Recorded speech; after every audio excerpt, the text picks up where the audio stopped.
प्रिय मित्रों, जब भी जीवन के मार्ग पर संघर्ष के बादल गहराते हैं, जब भी मनोबल डगमगाने लगता है, तब याद आती है महाभारत के उस महानायक की, जो केवल एक योद्धा नहीं बल्कि जीवन के हर क्षेत्र में प्रेरणा का स्रोत थे। हाँ, मैं बात कर रहा हूँ योगेश्वर श्री कृष्ण की। उनका जीवन और उनके विचार हमें आज भी राह दिखाते हैं। आपने कभी सोचा है क्यों अर्जुन जैसे पराक्रमी योद्धा को भी श्री कृष्ण की आवश्यकता पड़ी? क्योंकि उन्होंने अपनी गाड़ी के सारथी के रूप में कृष्ण को चुना। इसका उत्तर है जीवन की युद्ध में ज्ञान और दिशा की आवश्यकता, और यही वह बात है जो हम सभी को समझनी चाहिए। जब कुरुक्षेत्र के मैदान में अर्जुन ने अपने शस्त्र डाल दिए और कहा, मैं इस युद्ध को नहीं लड़ सकता, तो श्री कृष्ण ने एक पल के लिए भी उनका साथ नहीं छोड़ा। उन्होंने गीता का वह उपदेश दिया जो आज भी जीवन के हर संकट में हमारी मार्गदर्शन करता है। सोचिए, हमारे जीवन में कितनी बार हम परिणाम के डर से अपना पहला कदम भी नहीं उठाते। किसी परीक्षा में असफल होने के भय, नौकरी में असफलता का डर, रिश्तों में विफलता का डर, यह सब हमें रोकता है। लेकिन अगर हम इस श्लोक को समझ ले तो हमारा जीवन बदल जाता है। कर्म पर ध्यान दो, फल की चिंता भगवान पर छोड़ दो। क्या आपने कभी सोचा है कि कुरुक्षेत्र का युद्ध सिर्फ दो राजवंशों की लड़ाई नहीं थी? वह युद्ध जीवन के हर संघर्ष का प्रतीक है। अर्जुन कोई और नहीं बल्कि आप और मैं है।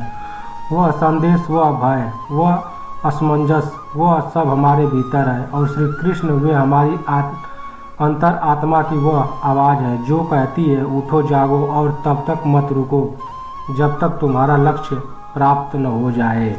लेकिन यह तो सिर्फ शुरुआत है। श्री कृष्ण ने केवल कर्म का संदेश नहीं दिया, उन्होंने हमें यह भी सिखाया कि जीवन में संतुलन कितना आवश्यक है।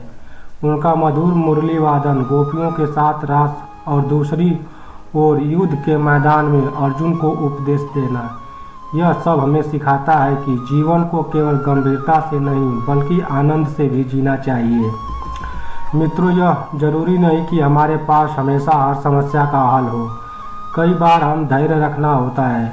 याद कीजिए, जब द्रौपदी ने कृष्ण को पुकारा तब उन्होंने तुरंत सहायता नहीं की। पहले उन्होंने द्रौपदी को विश्वास दिलाया कि उनकी आस्था और धैर्य ही उनका सबसे बड़ा हथियार है। और जब समय आया तो श्री कृष्ण ने उनकी लाज बचाई। जीवन में कई बार ऐसा समय आता है जब हमें लगता है कि सब खत्म हो गया, लेकिन ऐसे समय में हमें याद रखना चाहिए कि श्री कृष्ण भी कहते हैं, जो होता है वो अच्छे के लिए होता है, जो हो रहा है वो भी अच्छे के लिए हो रहा है, और जो होगा वो भी अच्छे के लिए होगा। बस हमें अपने कर्म में लगे रहना है और ईश्वर पर विश्वास रखना है।